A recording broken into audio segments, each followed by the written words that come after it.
Hello and welcome everybody to another episode of Empathy at the Table. I've got a really good friend of mine, Adam Corbett, who I've known for almost 20 years now, and I'm really excited to have Adam on the show. Adam will share with you his journey from what he would call the rough side of the tracks to where he is today, which is he's an entrepreneur, he's a doting father, he's a husband, he's a mentor, and he's a really good friend. So I'd like to welcome Adam Corbett to Empathy at the Table. Good morning, Adam. Morning, Tony. It's a pleasure to be here. Thanks for having me, especially, as you say, after all these years. Excellent. Adam, for the people who don't know you, could you just explain a little bit about who you are and what it is that you do today? Sure. So as you say, some would say entrepreneur. I suppose always been someone that's wanted to do my own thing and try to develop and grow my own things. I'm a father of three. Currently, we have two businesses within our group, shall we say, very different. One of them is 15 years old now. We've owned the business for about 11 of that, and that's a luxury lifestyle and travel concierge, taking care of wealthy people and businesses, giving them access to what they want when they want it around the world. And the second, very different, is a software business that we built and wrote some software which essentially evolves the job board, HR tech software, helping more people get better access to better jobs was the goal and focus. And we do that by using multimedia and video rather than just relying on someone's ability to write a good CV. Excellent. Well, that was, I think, the textbook explanation, but we're going to do a deep dive, and we're really going to open up the kimono and let's see what makes you tick. So, Adam, my first kind of question for you is, when I met you, you were, let's say, you were a bit rough around the edges. You were angry. You were a bustling kind of bag of kind of testosterone, just wanting to kind of, prove yourself in a world that, you thought needed, male testosterone. And I'm looking at you today and the person you've become. And I just wonder, what do you think the Adam of 20 years ago would be saying to the Adam that we see today? Wow, what an interesting question, and one that would only come from you. Normally it's the other way around, isn't it? What would today say to the one right? So it's a great question. I think, if I'm honest, the Adam of 20 years ago definitely wouldn't see the same values through the same lens, the same order of importance then to what I see and I've learned and developed now. So I think that the Adam from 20 years ago would be more concerned that there's elements of weakness to how I am today to how I was before, because what I saw as strength 20 years ago to some degrees is weakness now, and what I saw as a weakness 20 years ago, I think is more of a strength now. So he'd probably use a few expletives, stop telling, fight more, be more aggressive, lead with a sledgehammer rather than with a book. Would probably be a metaphor or analogy. I just think that there was always so much, as you say, I suppose, anger, fear, and ego. Those three things were the three main drivers. And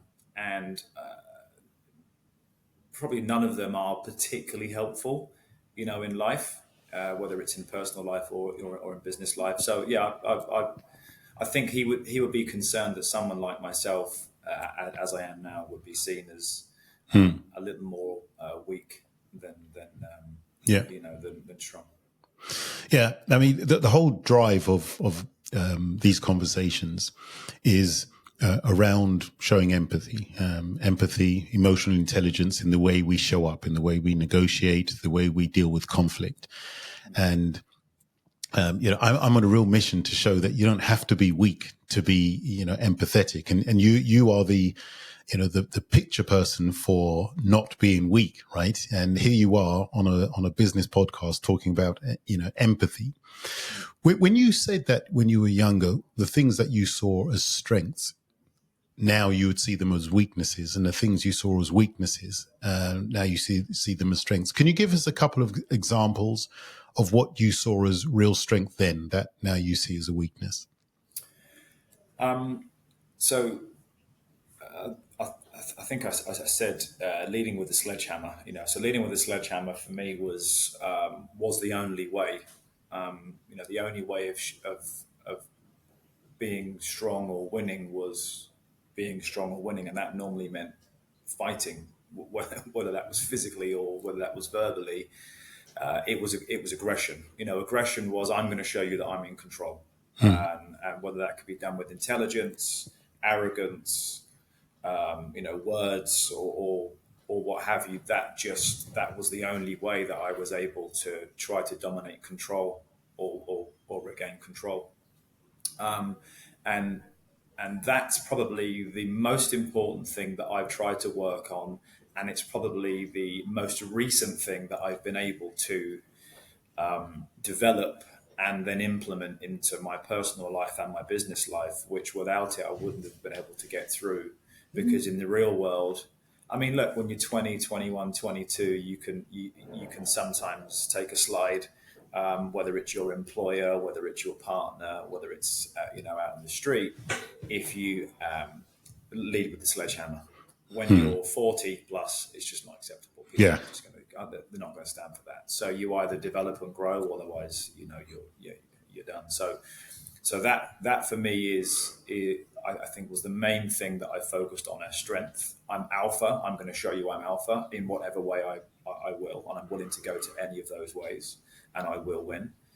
I always go back to, I know that you're a martial art and boxing lover, and boxing is probably the best, example of that. If a boxer goes into a fight and loses control emotionally, they're done. I mean, that's it. You have to be able to maintain control of your emotions and remain calm and be logical.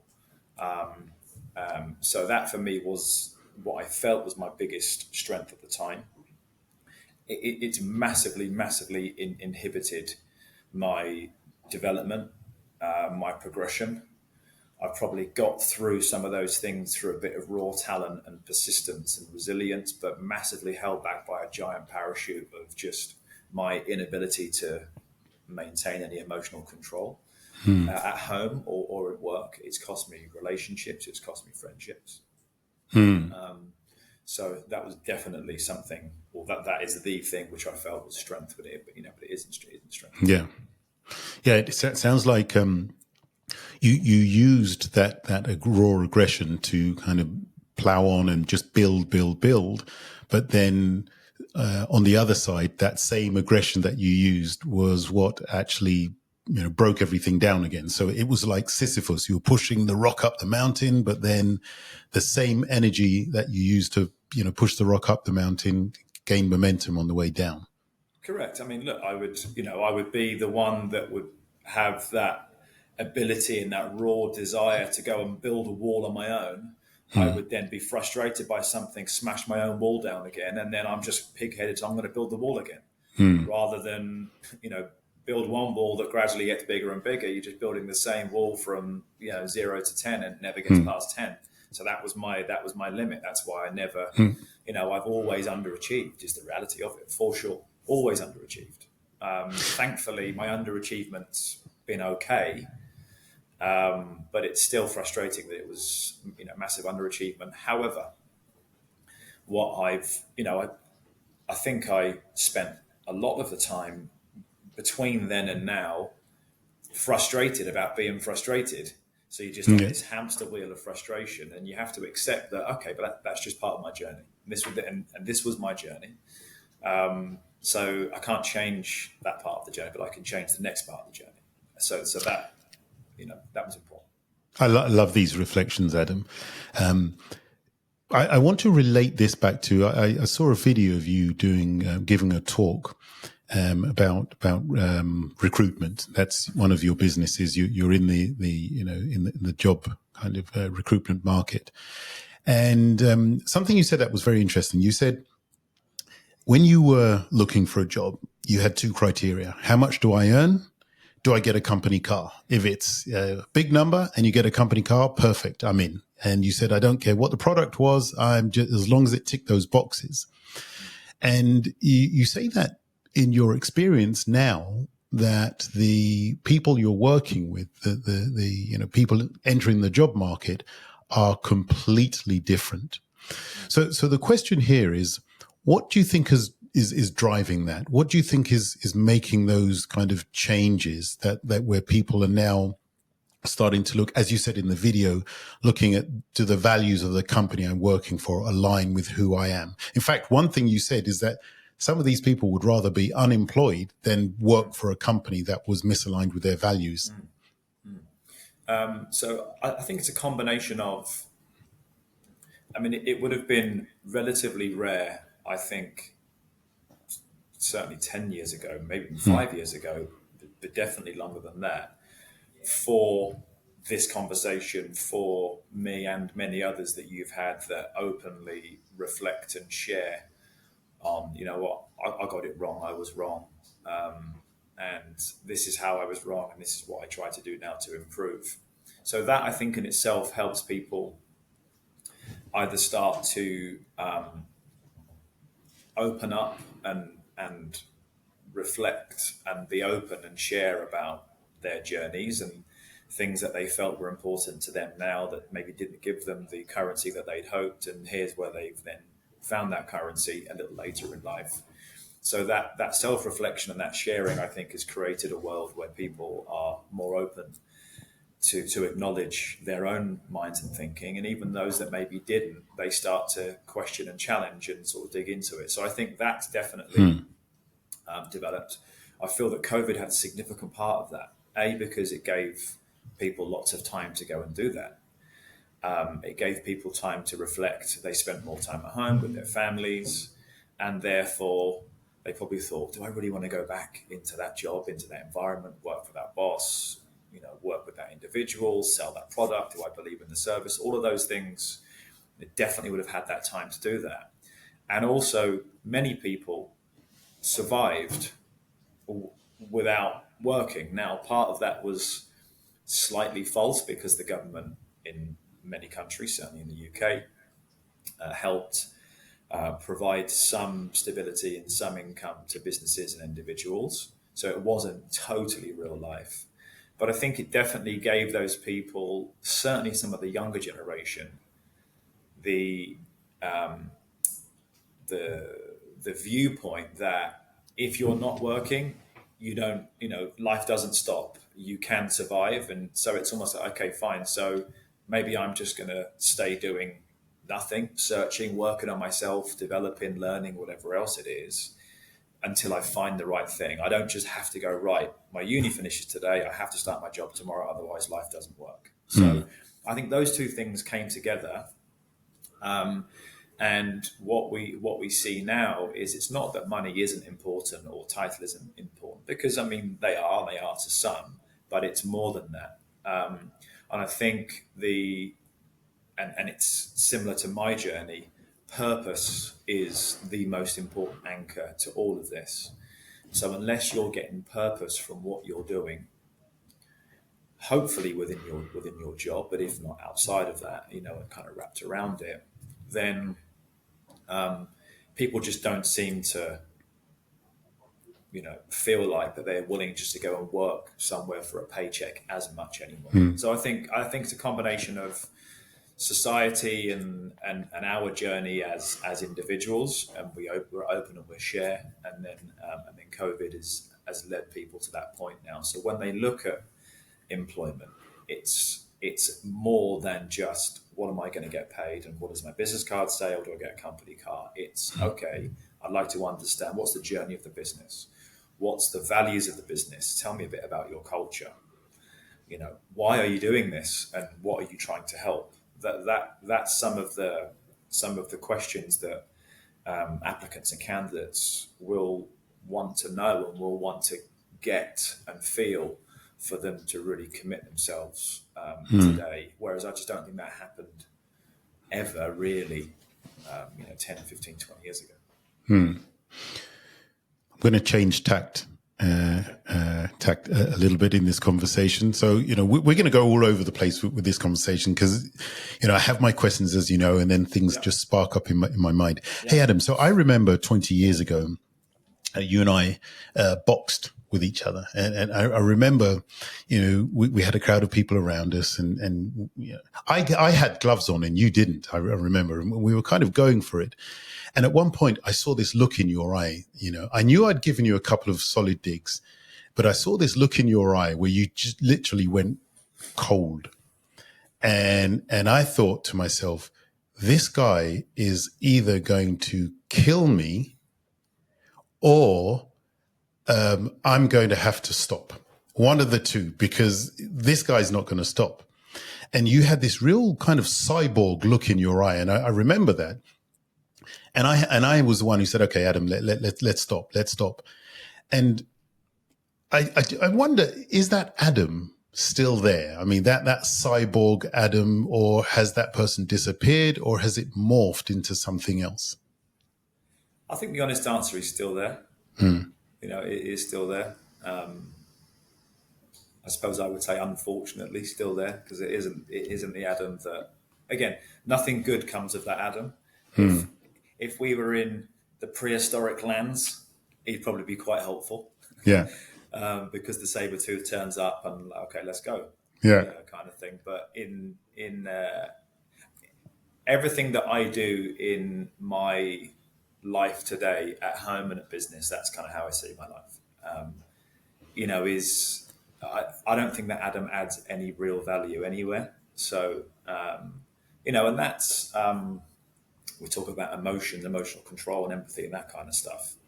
That's the below the surface. So when something comes up and there's a challenge, whether it's a business challenge, whether it's, a threat, financial, physical, what have you, that door is there to be opened and the other Adam can arrive.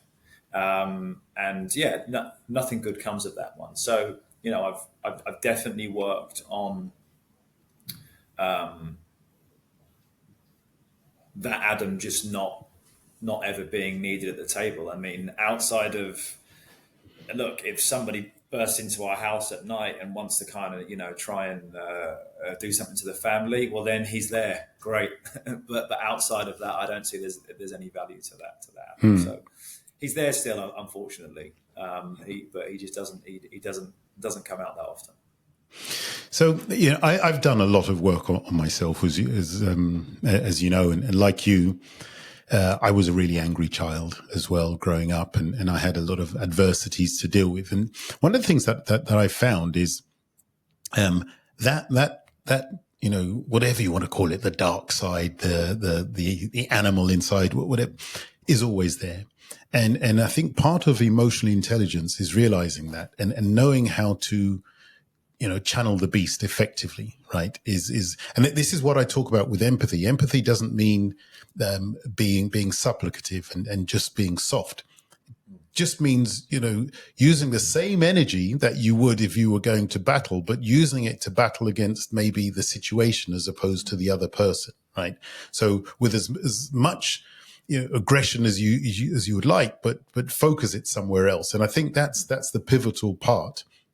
Interestingly, on your LinkedIn profile, you said that under education, you put University of Life. And I really like that. And so my question here is, Adam, who was your favorite teacher and what did they teach you? Wow.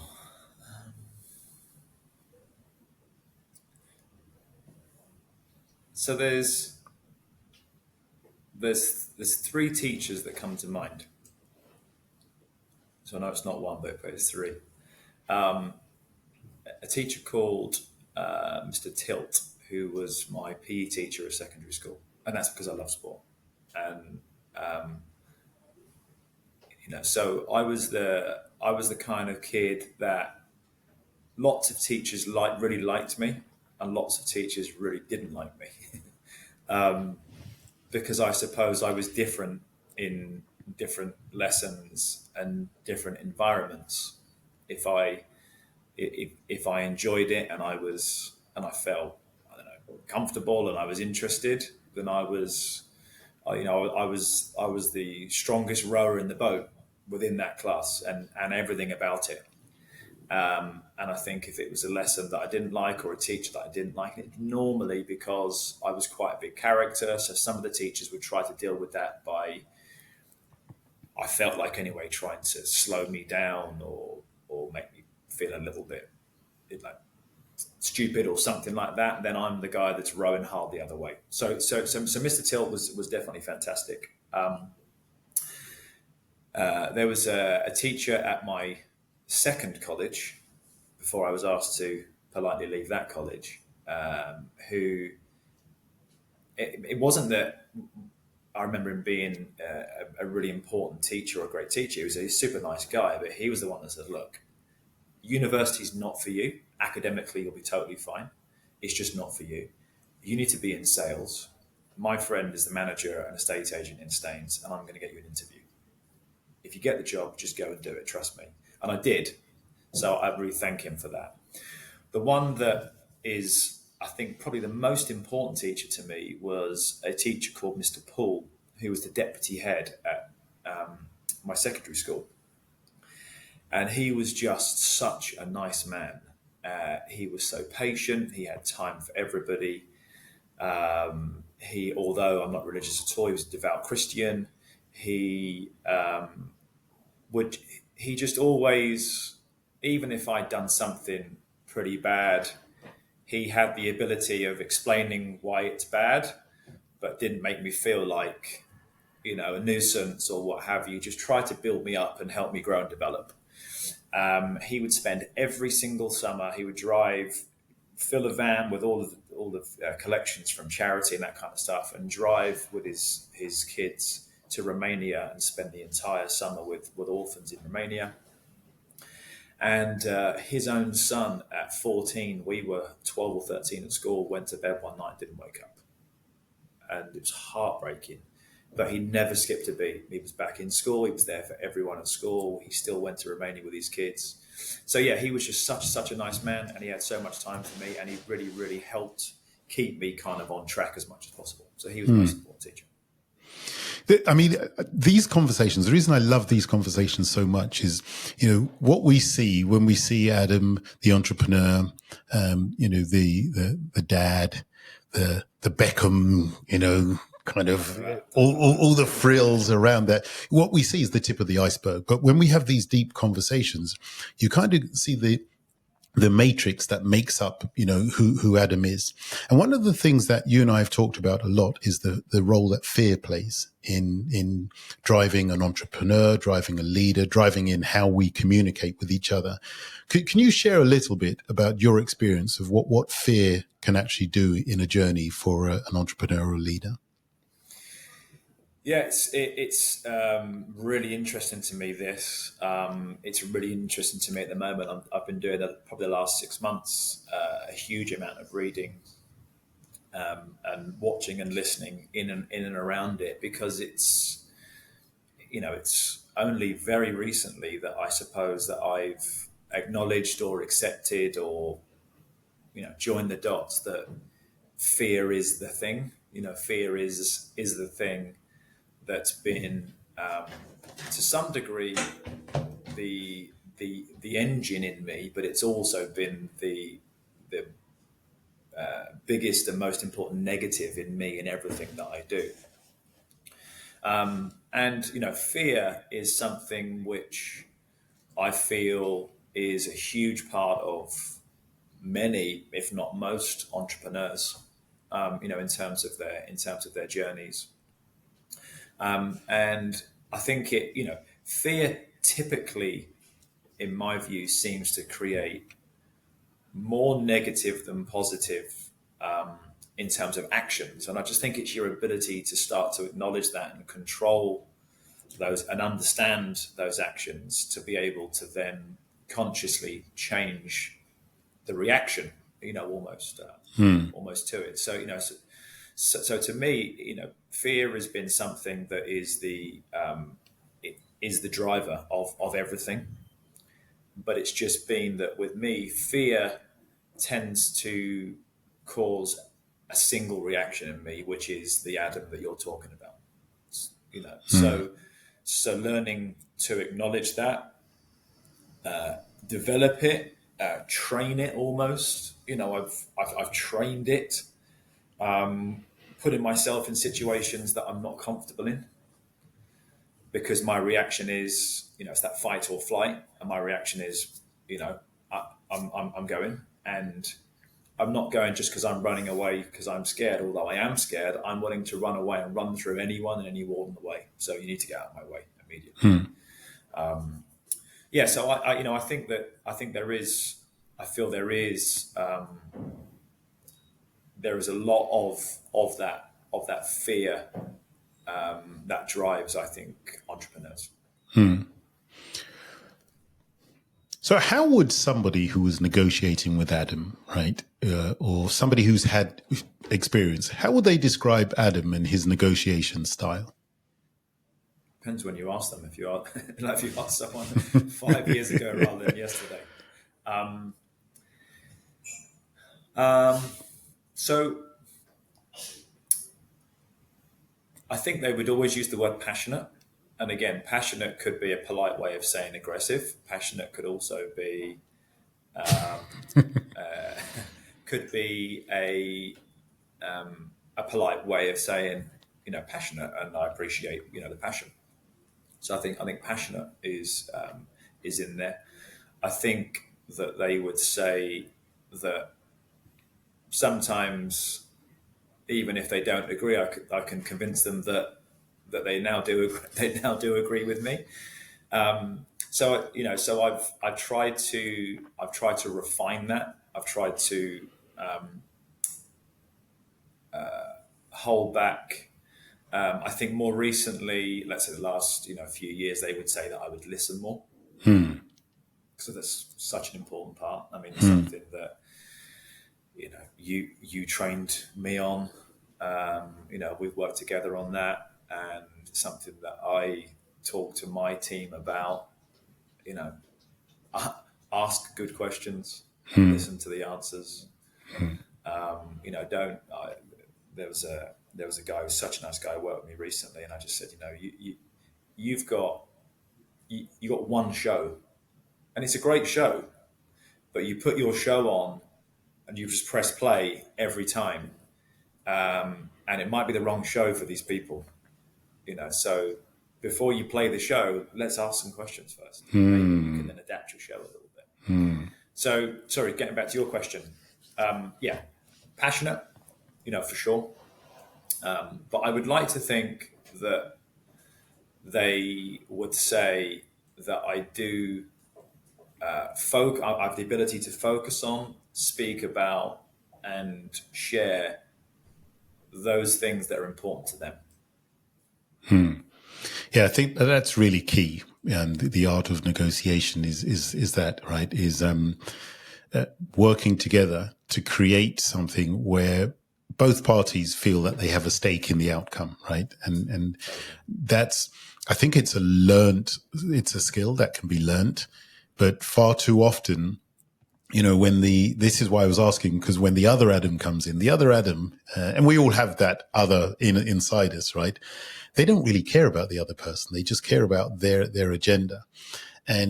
Or what's even worse is that they ask questions and they're creating a lovely environment, but you get the sense that they're just waiting to pounce with their own agenda. Yeah. How do you, when you are negotiating, how do you make sure that, when you are looking for those situations that are mutually beneficial, how do you make sure that you advocate for yourself as well, but make sure that you're advocating or you're allowing the other person also the equal stake in the outcome? So I think one of the most important parts of that I learned, and this digs into fear. Again, fear is the root of everything. So in this negotiation setting, people won't see it as fear, but fear and ego are very closely linked. So the fear that I'm wrong, it actually underpins someone's ego that needs to tell you that I'm right. I'm going to show you why I'm right. So that's where and why fear always comes back into it. So learning to appreciate that if we're starting from a point of difference, that's not you telling me that I'm wrong. You've just got your view and I've got my view. So that's the first thing that somebody has to be able to do. Otherwise, as soon as we start this conversation, I have to get a weapon out now because you're telling me that I'm wrong and I'm not wrong. Yeah. It's the wrong mindset for sure. So you have to be able to start from the perspective of, which is two people with opinions. And we might end up not agreeing on the opinion. And that's totally fine also. So I often start the conversation with that I just say, look, I'd love to get your view and your opinion. I'll share mine with you. Hopefully we can agree on some points. And if we don't, that's totally fine because we've just got opinions. So hopefully that's something, again, the old Adam would never have done because that's weak. Because I'm telling you that I'm willing to say that I'm wrong and I'm willing to walk away and wave the white flag. But it's actually intelligent because you're trying to create a peaceful negotiation setting where we're both very comfortable to share our views and they're not going to be shut down or chastised or shouted at or shown they're wrong. So for me, I try to start the setting with something that says I'm open, I'm willing to listen, I accept that you might not agree with me, and that's absolutely fine, and we're not going to fall out over that. And if we can get to some point where we might agree on some points, then that's beautiful. So I think that's the most important thing is how it started. Making sure that you listen, trying to ask not just single questions, but have the ability to listen to somebody when they give you an answer and maybe then dig into that answer a little bit and ask, okay, why is that important to you? I mean, I'd love to know why. Because it shows that you care about why they have that view and that opinion, and showing that you care about why they have that view and opinion, whether it's because I genuinely care from an emotional level, or I care because it helps me to understand better on either how why you have that view, or perhaps why I could offer you an alternative view that might change your mind and you might come over to my side. So I think having that ability to ask good questions, listen to the answer like I know you do brilliantly, which then leads you to, okay, well, this wasn't part of my original plan, but I'm going to go here now. Yeah. Because this actually is the core, and there's no point me talking about this side when actually this is your core fundamental reasoning. So yeah, so I think those two skills are really important, and they're things that I try to do, and I feel I can do relatively well, which again hopefully creates a comfortable environment. Guards go down a little bit, but it does allow me then, when I need to, go in with a little bit more kind of like strength on certain areas and maybe go in as a more passive in other areas. Adam, we're coming to the end of our conversation, and we could go on forever. I really love the way that you have blended in the old Adam, the tough, almost like Neanderthal kind of beating chest type of Adam, but that Adam hasn't gone. And I think your honesty in admitting that Adam is still there, but what you've done is you've learned to kind of get the best of who that Adam is and refine that Adam in for, having these kind of empathetic, emotionally intelligent conversations. And the very fact that you can talk about your emotions in this way shows that you've done some deep work and you continue to do that work. Before we finish, I'd like just to ask you, can you maybe share with the listeners, what is it that you're working on, a particular project that you're working on right now that you might want them to hear? And how can they find you? Sure. So projects that I'm working on, I actually moved to, and my family moved to Dubai in a few days. So we're going over to Dubai because, from a lifestyle perspective, we really like it there. But there's fantastic opportunity for both businesses. So both Flag in the Sand and CZ are launching in Dubai. In fact, have offices and a couple of staff currently in Dubai. CZ, which is the job board, as you know, which adds multimedia and short form video to how companies advertise jobs, giving candidates that view into the people, the culture, the environment, which I think is really important to help them decide if they would like to apply. Majority of our customers are paying customers in Dubai. It's huge expansion and growth there. It's very innovative job market's great. So really excited about properly building that business out for the first level of scale in Dubai and the wider GCC. And then from Flag in the Sand's perspective, which is the concierge and luxury travel business, so we have a great business here, clients all over the world, but being able to have a hub, a physical presence in Dubai allows us to really get to know and understand the customers there and start to acquire new customers, helping them enjoy life outside of Dubai as well and access what they want, but also help provide more inbound tourism, luxury golf tourism from the US and the UK and Asia into Dubai. So really excited about this new international kind of growth. We've been doing it for a long time from the UK, but I feel investing our time and building roots in that ground internationally will really help develop both of those businesses further. Super. And you can find you on LinkedIn? Find me on LinkedIn. Yep. I'm on Instagram and that kind of stuff as well. But LinkedIn is, I suppose, where I sort of tend to talk about a mixture really of our business and businesses and what's happening, but also my personal journey to try to help other founders. I speak to a lot and do a fair bit for them and share my as I always say, my battle scars and my trophies. I've got a few of both. I also talk about the other kind of charitable stuff that I do on there as well. So if there's anyone's interested in that, always happy to talk and help. Super. Yeah. You'll find all the show notes in the. You'll find all the details, in the show notes. Adam will put the link to his profile there. Well worth a look. I mean, Adam is really, if you're looking for somebody who's truly authentic, who's been through the journey and still going through the journey and is happy to share along the way. And his purpose really is to help other people, people who are less fortunate than himself, in the world of business. So if you really want to find out from an expert what it feels like, what it looks like, follow Adam. Adam Corbett, I'd like to thank you once again for joining us at Empathy at the Table. And I'm expecting an invite to pop over and see you in Dubai. 100%. Thank you. Yeah. Thanks for joining us, Adam. Thanks, Tony. Thank you.